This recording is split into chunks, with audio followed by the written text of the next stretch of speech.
revue de cette année pour la gestion 2021 se déroule aujourd'hui et demain, 18 et 19 août 2022.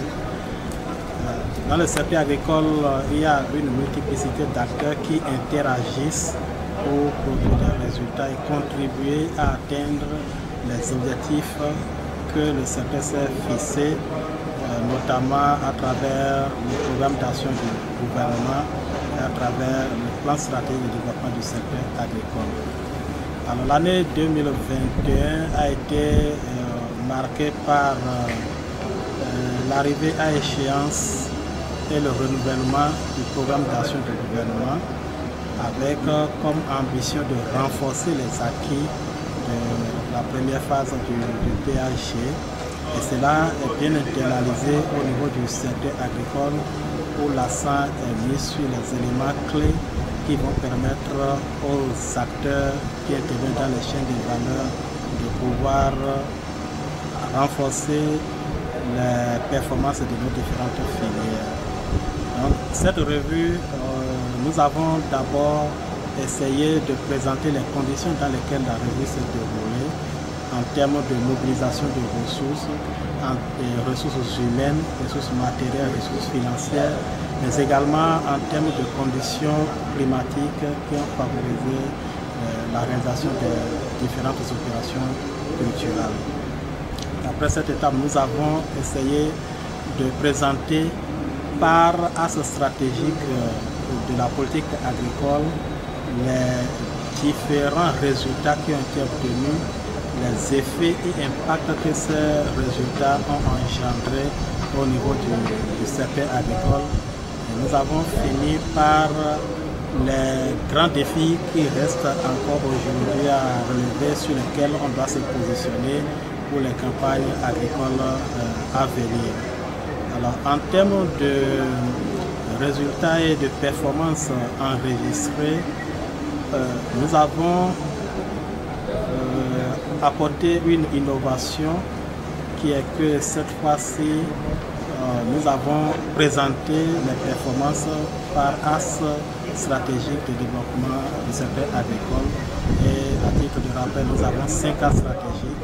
Le premier axe qui porte sur l'amélioration de la productivité de la production de nos différentes filières végétales, animales et halieutiques. Le deuxième axe qui porte sur la promotion et la structuration équitable des chaînes de valeur. Le troisième axe sur la résilience, le renforcement de la résilience du secteur agricole et l'amélioration de la sécurité alimentaire et nutritionnelle. Le quatrième axe qui porte sur l'amélioration de la gouvernance et le cinquième sur le développement des mécanismes de financement et d'assurance. Au niveau de chacun de ces axes, on a quand même noté en 2021 que des performances ont été enregistrées. Si nous prenons les questions de production et de productivité, nous avons parcouru les différentes filières, à savoir la filière coton, filière culture maraîchère, filière ananas, filière anacarde, le maïs, le riz, le manioc, les filières animales, notamment la viande, le lait et les œufs de consommation, et puis l'aquaculture continentale. Au niveau de toutes ces filières, nous avons enregistré des performances positives. Mais le défi qui demeure là, c'est toujours la question d'amélioration de la productivité, je voudrais dire l'amélioration du rendement. On a enregistré des efforts, mais ces efforts ne sont pas encore suffisants et nous devons continuer à travailler par rapport à cela. Au niveau de la question de structuration des acteurs, nous avons noté la dynamique organisationnelle des acteurs qui ont permis d'animer les différentes filières. Dans le secteur, en 2021, on a noté 7 organisations interprofessionnelles qui ont animé le secteur agricole.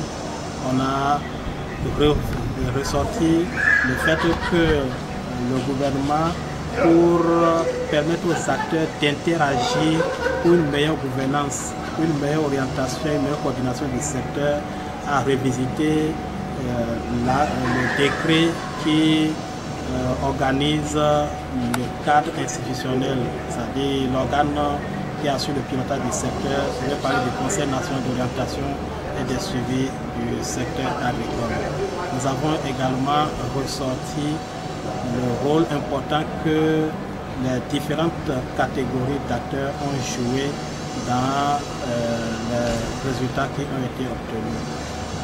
Au niveau de la question de la résilience, la gestion durable des terres, qui est l'une des mesures qui nous permet de renforcer la résilience de nos exploitations agricoles, a été passée en revue. On a noté que des efforts sont faits. Nous sommes aujourd'hui à près de 6% des terres qui sont sous gestion durable. Mais les patrons souhaitaient que ces efforts-là soient décuplés pour sensiblement renforcer la résilience de nos exploitants agricoles. En matière de financement agricole, comme nous le savons tous, l'outil majeur, c'est le Fonds national de développement agricole. Nous avons montré les résultats qui ont été obtenus au niveau de chacun des guichets. Et nous avons ressorti qu'à la date d'aujourd'hui, depuis que ce fonds est opérationnel, il y a plus de 5 milliards 577 millions qui ont été injectés dans le secteur agricole. Et particulièrement par rapport au guichet 3, il y a plus de 3 milliards 300 millions qui ont été injectés et qui a permis aux acteurs privés de mobiliser plus de 4 milliards et demi de crédits. Et cette mobilisation nous a permis aussi de montrer que les acteurs du secteur privé ont commencé par accroître leur coût de confiance au secteur agricole et à s'investir dans le secteur agricole. Et nous avons souhaité que les banques aujourd'hui, qui n'ont plus de raison de douter du secteur agricole, accompagner véritablement cette dynamique-là comme cela a déjà démarré. Et nous sollicitons toutes les structures de financement à pouvoir accompagner cette dynamique-là. En matière d'effets d'impact, qui ne sont pas les résultats de 2021 seulement, mais les résultats de tout ce que nous avons fait déjà pendant plusieurs années, nous avons montré que la situation alimentaire est bonne, avec un taux de couverture globale de plus de 165% pour les produits d'origine végétale. Bien sûr que là, il ne faut pas laisser de côté le fait que cette couverture apparente est mise à rude épreuve par les sollicitations des pays limitrophes qui connaissent diverses difficultés de production du fait des conflits qu'il y a au niveau de ces localités-là, mais aussi des conditions agroclimatiques qui ne sont pas toujours favorables.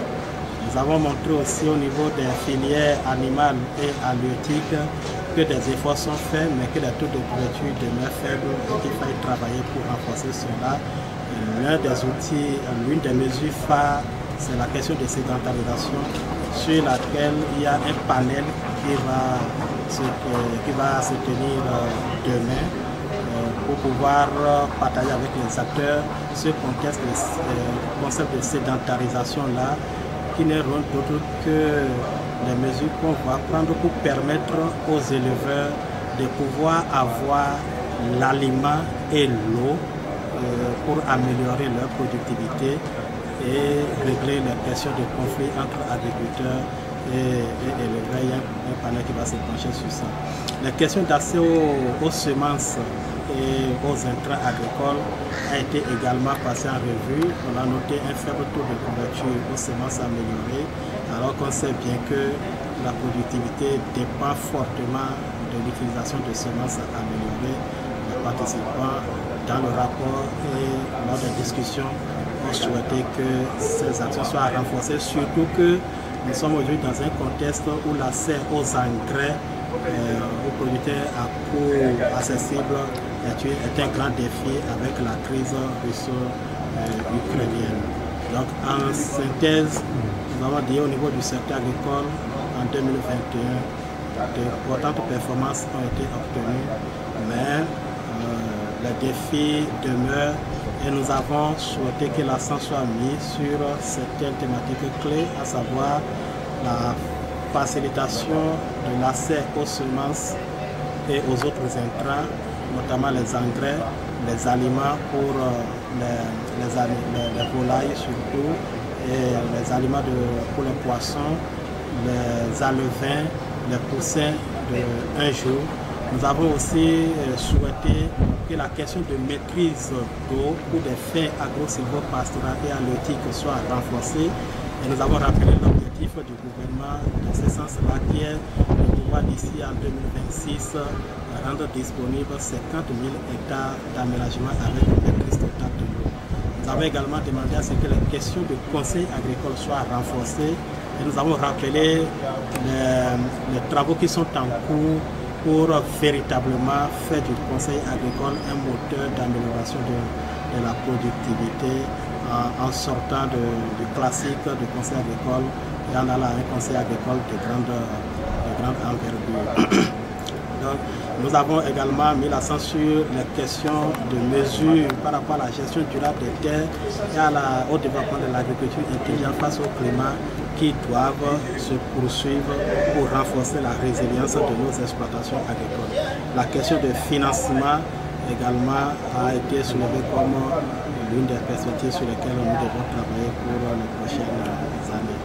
Voilà un peu ce que je peux dire par rapport à cette revue qui se poursuit avec deux panels et une communication, un panel sur les intrants agricoles aujourd'hui avec la montée des prix de ces intrants-là, quelles dispositions on peut prendre au niveau du secteur agricole pour que les producteurs puissent continuer à produire, à améliorer leur production.